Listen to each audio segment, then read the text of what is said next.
জি, আমরা এদেরকে বোয়ালখালী থানাধীন গুমদন্ডি ফুলতল এলাকা থেকে আটক করি। এদেরকে ইয়াবা সেবনরত অবস্থায় পাই।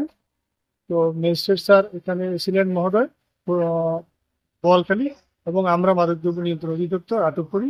এবং ওখানে ঘটনাস্থলে স্যার এদের বিরুদ্ধে 35-এর মাদকদ্রব্য নিয়ন্ত্রণ আইন, 35-এর 36-5 ধারায় তাদেরকে সাজা এবং জরিমানা প্রদান। তাকে ওই যে ইয়াবা খাওয়ার অবস্থায় ইয়াবার কিছু অবশিষ্টাংশ, তারপরে ফুয়েল, অন্যান্য যে সমস্ত ইয়াবা সেবনের যে সামগ্রী, এগুলি সহ তাদেরকে আটক করি আমরা। টানা তৃতীয়বার অর্জন করেছে দেশের সেরা সুপার ব্র্যান্ড স্বীকৃতি বসুন্ধরা টিস্যু। আজকে অভিযানের মাধ্যমে ওদেরকে 3 জনকে ইয়াবা সেবনরত অবস্থায় পেয়েছি, এবং তাদের কাছে ইয়াবা খাওয়ার যে সরঞ্জাম এগুলো সহই তাদেরকে ধরা হয়েছে।